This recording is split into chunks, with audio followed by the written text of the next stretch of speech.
고통은 하나님의 복입니다. 고통은 하나님의 복이라는 말을 하니까 어떤 사람이 이런 반문을 합니다. 아니, 여보세요. 고통이 아무리 소중한 영적인 사실을 가르쳐 준다고 해도 어떻게 고통 그 자체가 복이 될 수 있을까요?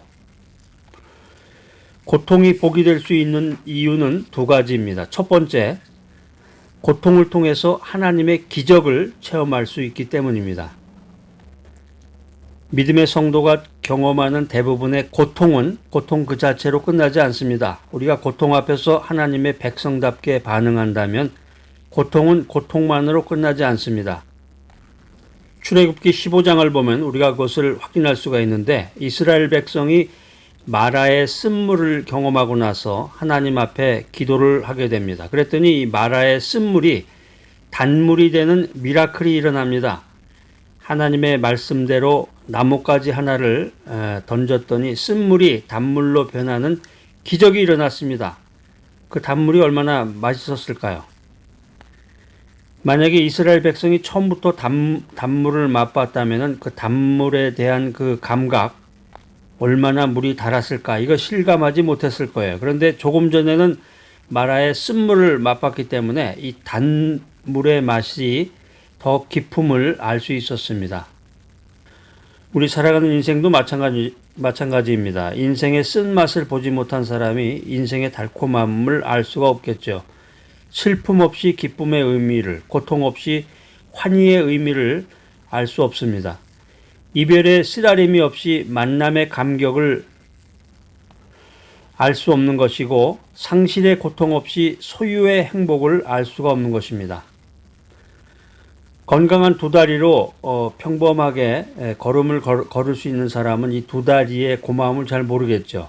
그런데 다리에 갑자기 이상이 생겨서 병원에 가서 수술을 받고 또 병실에 누워서 한참을 기다린 다음에 몇 달간의 병실 생활을 거친 다음에 약을 먹고 또 검진을 받고 그런 후에 거의 1년 가까이가 지난 다음에 정상적인 걸음을 걷게 됐다고 그러면은, 이 사람은 다른 사람들이 평범하게 걸어다니는 그 걸음과 산책의 의미에 대해서 굉장한 감사함을 느꼈을 것입니다. 그래서 이별의 쓰라림을 경험하지 못한 사람은 만남의 감격을 느낄 수 없다. 이 말씀이 정말 인생 살아가면서 맞는 말씀입니다. 프랑스에 그 루브르 미술관이 있는데, 그 미술관에 소장되어 있던 이 모나리자 그림을 도난당한 적이 있습니다. 그런데 그때 이 루브르 미술관 개관 사상 가장 많은 관광객이 그 미술관을 찾았다고 합니다. 모나리자를 도난 맞은 그 자리를 구경하려고 사람들이 모여든 거예요. 그러니까 이게 인생, 사람의 심리라는 건 참 묘합니다. 군중 심리라고 하는 것은 모나리자를 도난 맞은 그 자리를 보려고 사람들이 그냥 구름대처럼 모여들었습니다. 인간이라고 하는 것은 없어지고 나서야 비로소 그 소중함을 깨닫게 됩니다. 고통이 있었기 때문에 비로소 축복이 축복으로 다가올 수 있는 것입니다. 그렇기 때문에 인생에서의 그 고통이라고 하는 것은 하나님의 기적을 체험할 수 있는 축복의 통로가 됩니다.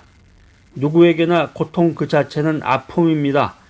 그렇지만 하나님의 백성, 기도하는 사람은 고통 중에도 이렇게 말할 수가 있어야 합니다. 고통, 나는 알아. 이 고통은 하나님의 복이야. 고통이 복이 될 수 있는 두 번째 이유, 고통의 저편에 하나님이 예비하신 복이 있기 때문입니다. 지금은 고통스럽지만 그 축복의 자리까지는 그리 멀지 않아. 이것이 출애굽기 15장에서 하나님께서 이스라엘 백성들에게 주시는 교훈입니다. 출애굽기 15장 27절 말씀입니다. 그들이 엘림에 이르니 거기 물샘 12과 종려 70주가 있는지라. 거기서 그들이 그 물 곁에 장막을 치니라.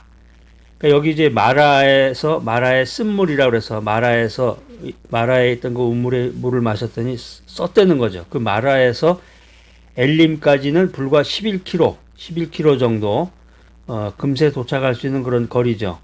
그런데 그곳에 뭐가 있었습니까? 물샘이 12개가 있었고 이 물샘이라고 하는 것은 광야 가운데서 물샘 하나가 엄청난 영향력을 미치게 되는데, 하나가 아니라 12개가 있었다. 12개. 이게 성경에 보면 그 숫자가 많이 나오는데, 성경에 나오는 숫자들은 다 그 의미가 있어요. 우리도 보면은 그런 얘기 하죠. 하나 주면 정이 없다. 그래서 뭐 2개 주고 3개 주고 그러는데, 성경에 보면은 이제 3이라는 숫자, 성삼위일체, 성부 하나님, 성자 하나님, 성령 하나님, 이렇듯이 3이라는 숫자에 어떤 완전한 의미를 부여하게 되고, 특별히 12, 12라는 의미의 완전함, 어떤 그런 풍족한 의미를 두게 됩니다. 이스라엘 지파가 12지파였죠. 그러니까 물샘이 하나만 있어도 소중한데 12개가 있었다. 그리고 종려나무가 70그루가 있었다. 70그루, 종려나무 70그루. 이거 정말 상상만 해도 엄청나네. 나무가 들어오진, 그러니까 이제 풍성한 오아시스를 말하는 거죠. 광야 가운데서 그늘이 있는, 이제 쉼을 줄 수 있는 쉼터죠. 일종의 쉼터가 형성이 되어 있었는데, 그것을 이제 숫자로 아주 정확하게 묘사를 했습니다. 물샘이 12개에다가 종려나무가 70그루가 있었다. 그러니까 상상을 통해서, 그러니까 우리가 성경을 자세히 읽고 연구를 해보면 참 재미있는 것도 많고 교육적이고 굉장히 그 시청각적이에요. 마라에서 이렇게 고생을 하다가 엘림에 가면 복을 받을 거다, 이렇게 간단하게 쓴 게 아니라 아주 자세한 그런 묘사를 하게 되는데, 이스라엘 백성이 하나님을 원망합니다. 그 이유는 뭐냐면은 엘림을 보지 못했기 때문에 마라의 쓴물을 마시면서 하나님을 원망했다. 마라 저편에 준비하신 그 엘림을 보지 못했던 거죠. 이스라엘 백성들은 그 풍성한 오아시스를 보지 못했기 때문에 그들이 하나님을 원망했다. 자, 그런데 마라는 마라고 엘림은 엘림이고, 마라에서 엘림까지는 11km 정도인데, 당장 우리 눈에 보이지 않더라도 이 엘림이라고 하는 지역은 그대로 존재하고 있었던 거예요. 우리 인생길도 마찬가지입니다. 내일이 보이지 않습니다. 희망이 보이지 않습니다. 인생을 넘어뜨릴 것 같은 끝없는 고통이 나를 붙잡고 괴롭힙니다.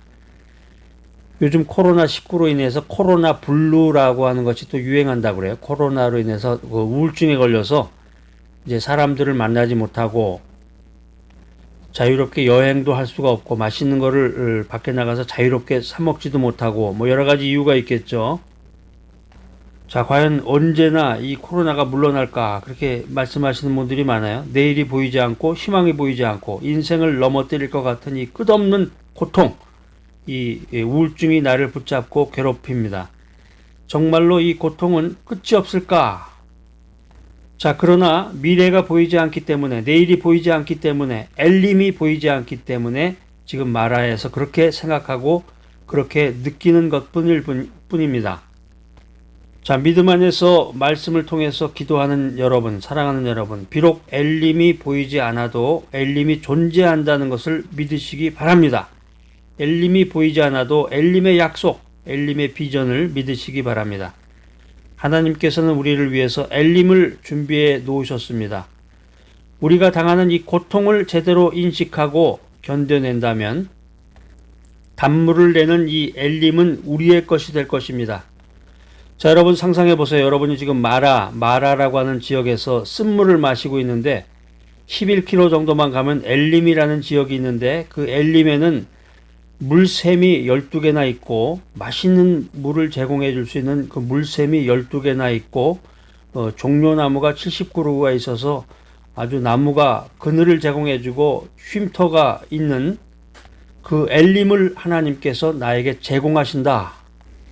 이런 기대감을 가지고 지금의 어려움, 지금의 그 우울증을 극복하고 고난과 고통의 그 고단한 인생 속에서 하나님의 엘림의 비전과 계획을 붙잡는 귀한 여러분 모두가 되시기를 간절히 기대합니다.